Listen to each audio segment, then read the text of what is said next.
कभी सोचा है कि किसी महफिल में जो इंसान सबसे शांत बैठा है, शायद वही सबसे ज्यादा शक्तिशाली हो? आज हम शब्दों के शोर के पीछे छिपी इसी खामोशी की ताकत को समझने की कोशिश करेंगे। ये एक ऐसा रहस्य है जो वाकई हैरान कर देता है। तो सवाल ये उठता है कि शांत लोगों को अक्सर खतरनाक क्यों समझा जाता है? नहीं, ये सिर्फ उनके नेचर की बात नहीं है, इसके पीछे एक बहुत गहरी साइकोलॉजिकल पहेली छिपी हुई है और आज हम मिलकर इसे सुलझाने वाले हैं। अच्छा, इसको ऐसे समझते हैं। देखिए, एक तरफ वो लोग हैं जो खुलकर बोलते हैं, अपनी हर बात, हर सोच सामने रख देते हैं, और दूसरी तरफ है शांत लोग जो बहुत कुछ अपने अंदर समेटे रहते हैं। वो बोलने के बजाय चुपचाप हर चीज को देखते और समझते हैं, और बस यहीं से उनकी असली ताकत का खेल शुरू हो जाता है। तो हमारी पड़ताल का पहला पड़ाव है दी ऑब्जर्वर्स एडवांटेज, यानी देखने वाले को मिलने वाला फायदा। यहाँ हम ये जानेंगे कि कैसे खामोशी दुनिया को देखने का एक बहुत ही शक्तिशाली नजरिया बन जाती है। देखिए, साइकोलॉजी में एक बड़ी सीधी सी बात कही जाती है, जो ज्यादा बोलता है वो सोचने का मौका गवा देता है, लेकिन जो चुप रहता है वो हर छोटी बड़ी डिटेल को अपने अंदर समेट लेता है। मतलब उनकी खामोशी खाली नहीं होती, वो तो लगातार इन्फॉर्मेशन को इकट्ठा कर रहे होते हैं। तो जब दूसरे लोग बोल रहे होते हैं, तब एक शांत इंसान असल में क्या देख रहा होता है? वो सिर्फ शब्द नहीं सुनता, अरे नहीं, वो तो लोगों की बॉडी लैंग्वेज, उनकी कमजोरियां, उनके दिखावे और उनके असली इमोशंस सब कुछ पढ़ रहा होता है। एक तरह से कहें तो वो सामने वाले इंसान को स्कैन कर लेते हैं। और यही जो खूबी है ना, ये उन्हें एक तरह का साइकोलॉजिकल सुरक्षा कवच देती है, जिसे मेंटल बाउंड्री कहते हैं।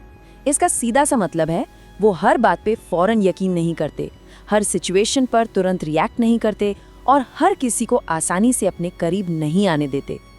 तो निचोड़ ये है कि वो सुनते सब कुछ हैं पर मानते सब कुछ नहीं हैं। वो हर जानकारी को अपने दिमाग में फिल्टर करते हैं, उसे एनालाइज करते हैं और तब जाकर किसी नतीजे पर पहुंचते हैं। और यही वजह है कि उन्हें मैनिपुलेट करना लगभग नामुमकिन हो जाता है।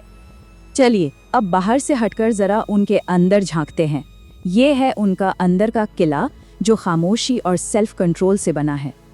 साइकोलॉजी की भाषा में इसे कहते हैं हाई इमोशनल कंट्रोल, मतलब अपने जज्बातों को काबू में रखने की कला, ताकि भावनाएं आपके फैसलों पर हावी न हो जाएं। उनका जो शांत चेहरा हमें दिखता है ना, वो असल में उनके जबरदस्त अंदरूनी अनुशासन का ही नतीजा है। यहाँ एक बहुत बहुत बड़ा फर्क समझना जरूरी है। ज्यादातर लोग किसी भी सिचुएशन में तुरंत रिएक्ट करते हैं, यानी बिना सोचे समझे इमोशंस में बहकर कोई जवाब दे देते हैं। लेकिन शांत लोग रिस्पॉन्ड करते हैं, वो रुकते हैं, सोचते हैं और फिर सोच समझकर अपना अगला कदम उठाते हैं। जब कोई झगड़ा या बहस होती है तो ज्यादा बोलने वाले लोग क्या करते हैं? वो आर्ग्यू करते हैं, शिकायत करते हैं, खुद को सही साबित करने में लग जाते हैं। वहीं शांत लोग सोचते हैं, प्लान बनाते हैं और सही वक्त का इंतजार करते हैं। एक तरीका शोर पैदा करता है, दूसरा स्ट्रैटेजी बनाता है। उनकी एक और सुपर पावर है अकेलेपन में खुश रहने की आदत। जो इंसान अकेले में खुश रहना सीख लेता है, वो दूसरों पर निर्भर नहीं रहता। उसे ना तो लोगों के अटेंशन की भूख होती है और ना ही किसी के अप्रूवल की जरूरत। यही आत्मनिर्भरता उन्हें बेहद ताकतवर बनाती है। और अब हम आते हैं इस पूरे विश्लेषण के सबसे अहम और शायद सबसे चौंकाने वाले हिस्से पर, एक शांत इंसान का वो पहलू जो उन्हें वाकई खतरनाक बना सकता है। तो होता क्या है, जब उनकी सहनशीलता की हद पार हो जाती है, वो कोई वार्निंग नहीं देते, वो शिकायत नहीं करते, वो कुछ समझाते नहीं हैं, क्योंकि उन्हें लगता ही नहीं कि अपने फैसले को किसी के सामने सही साबित करने की जरूरत है। और वो किसी भी तरह की बहस या ड्रामे में तो बिल्कुल नहीं पड़ते। वे बस चुपचाप चले जाते हैं। ये उनका सबसे शक्तिशाली और आखिरी कदम होता है, एक ऐसी खामोश विदाई जिसके बाद समझौते की कोई गुंजाइश नहीं बचती। और इसके पीछे की साइकोलॉजी बहुत सीधी है। जो इंसान सबसे ज्यादा सहता है, वही सबसे अचानक बदलता है।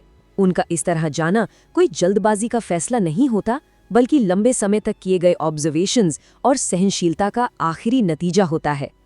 इसलिए एक आखिरी सलाह, कभी भी किसी की चुप्पी को उसकी कमजोरी समझने की भूल ना करें। हो सकता है वो लड़ नहीं रहे, हो सकता है वो बस सही मौके का इंतजार कर रहे हों। तो अंत में ये सवाल हमारे सामने खड़ा होता है, क्या शांत लोग सच में खतरनाक होते हैं या बस शक्तिशाली? शक्ति और खतरे के बीच की ये जो महीन सी रेखा है ना, ये हमें सोचने पर मजबूर कर देती है। अगर वीडियो पसंद आया तो लाइक करें, अपने दोस्तों को शेयर करें और चैनल में नए हैं तो सब्सक्राइब करना न भूलें, क्योंकि हम पूरा साइकोलॉजी के साथ आपके समक्ष इस तरह के वीडियो प्रस्तुत करने का प्रयास करते हैं।